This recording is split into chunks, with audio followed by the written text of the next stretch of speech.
What is up, MFers? I hope you're having a lovely afternoon. You know, a couple days ago, I did a video with my top 5 summer baits for shallow water fishing, less than 10 feet of water. Today, we're going deep. We're going offshore or any type of deep water near the shore even. You can fish these from the bank. I prefer to fish them from a boat, obviously, but these are my top 5 baits for fishing out deeper. You know, I got a lot of great feedback from that shallow bait fishing video a couple days ago, so I want you to go ahead and comment below after you watch this video. Tell me what you think, what your favorite deep baits are. But let's go ahead, jump into the top 5 deep baits I like for fishing in the summer. These are killer. Bait number 1. You guys are going to be so surprised by this. The football jig. You know I love throwing football jigs. You know I love making football jigs. I throw these every single lake I go to. These guys are absolute killers and fish catchers. Anytime you're offshore fishing any type of structure or rock or even some brush, these guys get the nod from me. They'll just flat out get a better bite a lot of times than throwing a plastic. And so obviously in a tournament situation or even fun fishing, you want to catch the biggest fish possible. These guys will get that done for you. You know, you can throw them in a wide variety of different colors. I greatly prefer to make my own, and I make them almost exclusively in black and blue and a natural looking craw color with maybe some orange and blue in it sometimes. I don't get too complicated in it. They're fish catchers for me. Sometimes I'll throw a bigger mop jig if I'm looking for a real big bite, but these guys will catch fish year round. What do I like to throw it on? I like to throw it on a 7'4" Dobbins 744 Champion Extreme rod. That's my jig rod. I've used this rod for like 4 or 5 years now, and it's absolutely money. It's a heavy rod, so it does have a pretty stiff action, but it's nice and parabolic. It's not at all good for pitching up shallow or something like that. For whatever reason, I just do not like it for that. But the feel for it on fishing offshore, it's a dragon rod. It's a money rod. It's 15 or 17 pound fluorocarbon almost exclusively, 7 1-to-1 or a super fast Cast King Speed Demon reel. Again, I'll link everything below, so click those links, check them out if you want to see what I'm using for these baits. But offshore rock piles, any type of rock jetty, riprap, points, huge on points, ledges obviously. Throw one of these guys out deep, drag it slow, and if there's not fish biting on it, there's probably not fish there. All right, bait number 2. We are going with the 10-inch worm. Another fish catching machine offshore. Sure, you can fish these things in 5 feet of water if you want to. You're gonna catch fish in the summer. Here's how I like to fish them. Texas rig, almost all the time. Sometimes I'll put them on a shaky head if I'm fishing a lot more structure, but anytime I'm fishing cover offshore, rock piles, points, weed lines, grasslands, this is just it's a money bait for grasslands. And I'm not particular to any specific type of bait. I used to really like this Berkeley 10-inch worm. That's a great bait still. I've ventured in. I like the Zumo Monster. I think this is a Lake Fork worm. It's got more rings to it. They all got their place. Get out and fish this bait offshore. They're just fish catchers. People see a 10-inch worm and they get intimidated and think, you know, a 2-pound bass won't eat that. Couldn't be further from the truth. I catch 8, 10, 12-inch fish on this bait all the time.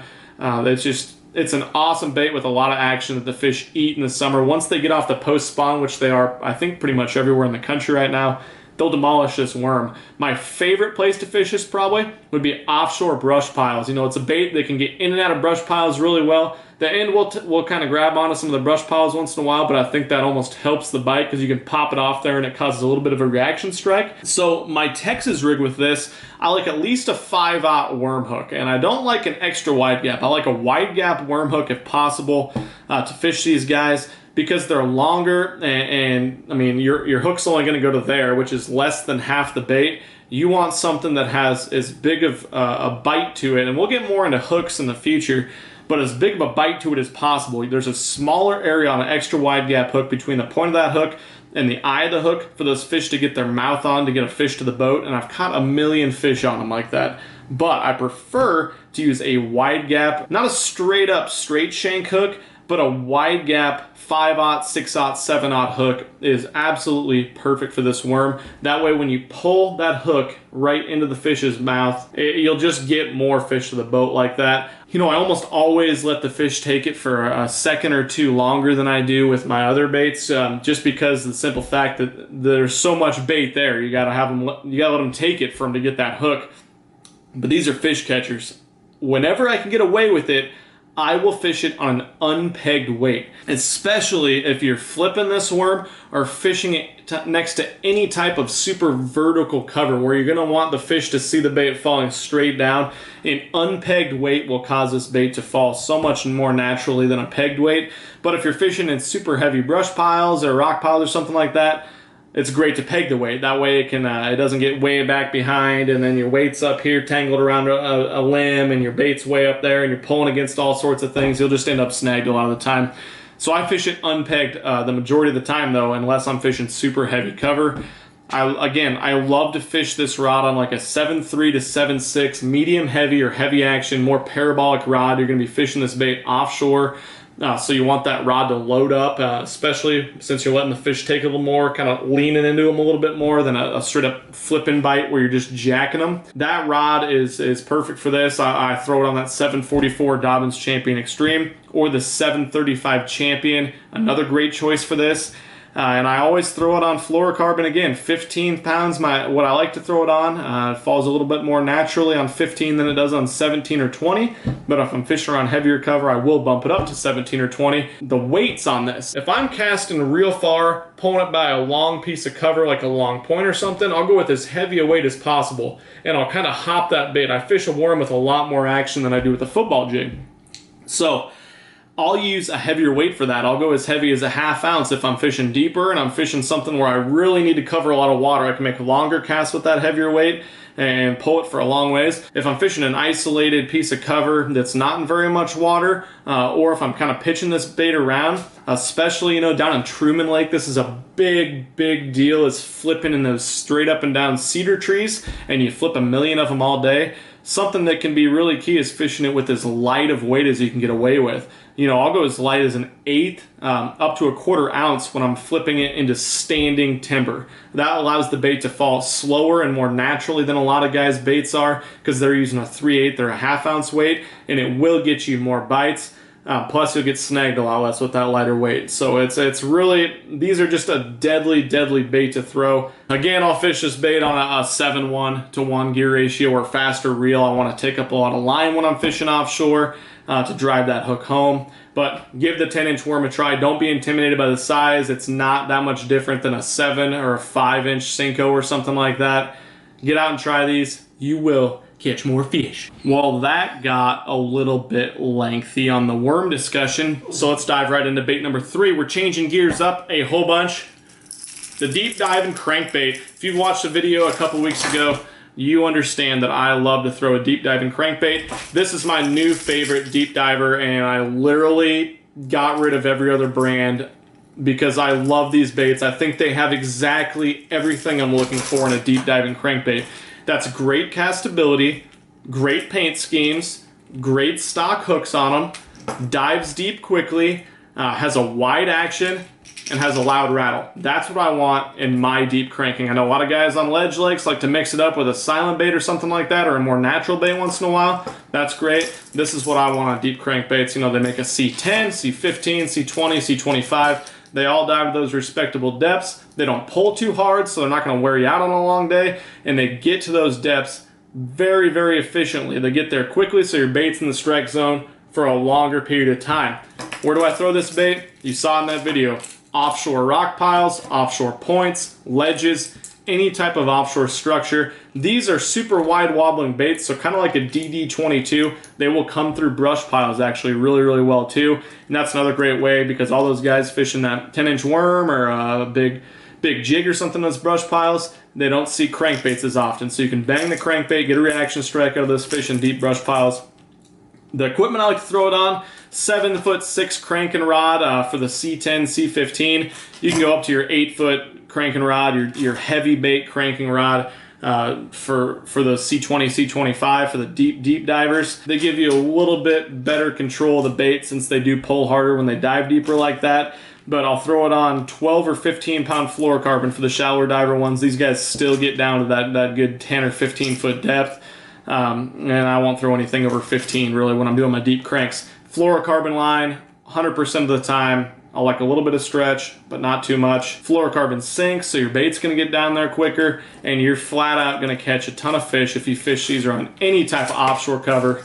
Check them out. Deep crankbaits, 6 cents, C10, C15, they're money. All right, bait number 4. We're gonna get back to the dragon bite and go with the old swing head. I know it's kind of a rigging system more than it is a bait, but it's absolutely killer. I love it. And you can fish all different types of soft plastics on it. What one do I like the best? I would strongly recommend getting the mold or becoming friends with someone that owns the mold. The ability to pour whatever hook you want on this is a huge deal. I mean, you get your own mold, you can make big giant heads like this 1 ouncer with a little tiny hook if you want it. You can put a big worm hook on it. You can make small ones with light wire hooks. You can do whatever you want with them, and that's awesome. That's a great thing to have, and you can make them for really cheap too. My favorite bait to throw on it, probably that I've had the most luck on, really a big shocker. It's the Biffle Bug from Jean LaRue. But I also have a ton of luck on these with a crawbait, a big crawbait, a full-size brush hog. You can catch a ton of fish on these. They're super easy to rig. You rig them up, you know, and then you see all these guys fishing them. This is a Magnum one. The Magnum one's freaking killer. Get a Magnum one. And but you see a lot of guys fishing these, like Tommy Biffle showed everyone how to do on like 2-foot rock piles at Fort Gibson, where you're cranking it real slow the whole time, letting it bang around. You can catch fish like that, obviously. He's won a ton of money doing that, but it's not how I fish it 95% of the time. Usually I'm fishing it almost exactly like a football jig, except with the football jig I'm dragging it and I'm usually making little hops with it. This guy, you just want to straight up pull sideways and drag on it. Any type of offshore rock, point, drop off. These are just great baits. When you have a point or something that drops off to one side, let this bait fall. It just causes the bait to fall a lot more naturally with that swinging head. And they've gotten to the point where in pressured lakes, they get more bites for me, especially in tournament situations, than a typical Texas rig or jig or something like that. Throw a swing head, you're gonna catch more fish. Again, I like the same rod and reel for these as I do with the worm and jig. I like a 7.3 to 7.6 rod. I like the 7.35 from Dobbins or the 7.44 Champion Extreme if you're throwing a heavy one. I throw it on my 7.45 or 7.46 Champion Extreme. 15 or 17 pound fluorocarbon. You know, if you're using a little one like this guy, fishing it like Mark Davis using that Bassmaster Elite at Table Rock, a little bit lighter wire hook, you can fish it on 10 or 12 pound fluorocarbon. Really, there's no limit to what this bait and this rig can do, this rigging system. Throw them around, catch fish on them, thank me afterwards. All right, time for the final deep water bait. Number 5, I love, ow, that's a hook, big hook. The spoon.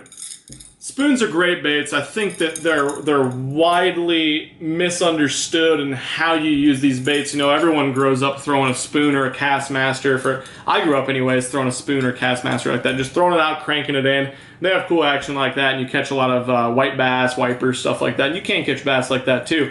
But big structure spoons are an entirely different animal. I love the Magnum spoon because I can fish it offshore and present it in a vertical and a horizontal fashion. So what I mean by that is I cast it out over a long piece of structure. They're great on points. You actually can fish them decently around brush piles or areas that have brush piles, and you can shake them loose most of the time if you get them snagged. Ledges, so any type of creek channel, any type of offshore structure. I love them on points though, or any type of channel swing area. They're great because I can cast it out there, let the bait fall, and that's when you're gonna get bit pretty much every time is on the fall. So the bait's shooting and gliding and darting everywhere. So when it gets to the bottom, I'll rip it back up. And so that'll make the bait shoot around and come towards me. So what that's doing is the bait's way over here, it's gone to the bottom. I've casted it way out from this side. So now I work it back up, let it fall back again, work it back up, let it fall back again. So you're covering like a 5 to 6 foot area of the strike zone from the bottom of the lake way up high for those fish to eat. there's really not another bait that you can do that effectively with than the spoon. So that makes it extremely deadly. I only fish this bait around areas where bait fish are stacking up, almost always in shad lakes. Bass get used to seeing those big balls of bait, and they will eat them on bluegill lakes too, where the bluegills school up during that time of year, but they get really keyed in on a big ball of bait. So when a bait fish is struggling or falling down of that school after it's been attacked or it's just a weak fish or whatever, the bass will key in on that one and eat it. There's so many times I've fished this year already where the bass are relating specifically to a school of bait. This is the bait to throw during that time. Throw it out there, rip it up off the bottom. I like a bigger rod for this. I will throw this on a 7'6" heavy or a 7'9" heavy. This is the new 6-inch spoon. It's a 7-inch spoon. I think it weighs 2 ounces. This is the old one. It's a 6-inch spoon. Both have their time and place. Both of them are great for me. This one's custom painted, so I freaking love it. I've caught a ton of fish on these. But basically all you're going to do is cast it out, rip it up off the bottom. A lot of times it's something that the fish haven't seen. You know, a lot of guys don't throw spoons in my area offshore. Probably don't throw them a lot in your area either. I know they're huge, obviously, in the ledge lakes, but it's just something else. You can give the fish a different look and catch more fish on it. Go buy a couple of these spoons. I'll link them down below. And if you fish them enough to get comfortable with how they come through the water column and the way fish react to them and when you should throw them when fish are on those schools, they can be absolutely killer in a way to catch the biggest fish in that entire area. Go try them. All right, so those are my top 5 baits to throw offshore, deeper than 10 feet of water. Anywhere offshore for that matter, you'll catch a ton of fish on them. Go try them. That's all I got for you guys though today. Go hit the MF to become an official MFer. MFer gear coming soon. I know I keep saying that, but I think next week we will have MFer gear available for your purchase. I didn't want to just throw crap on there. I wanted something nice for you guys. You'll probably still think it looks like crap because I'm not a graphic designer. But anyway, I'm going to do my best on that. So that'll be up on a website here coming soon. There'll be a link to it to where you can support the channel and be an official MFer with my MFer gear. Hit the subscribe button right now, though. I'd really appreciate that. Comment below. Let me know what you guys like to throw. You know, I see comments on the section that actually help me and really open my mind up. I'm a fishing nerd, so I love when people say, oh, you should try this rig or you should try this different type of bait. And usually I strongly consider it and I'll go try it. So let me know if there's something you think I should try down in the comments. But thank you so much for watching. I'm out of here. Peace.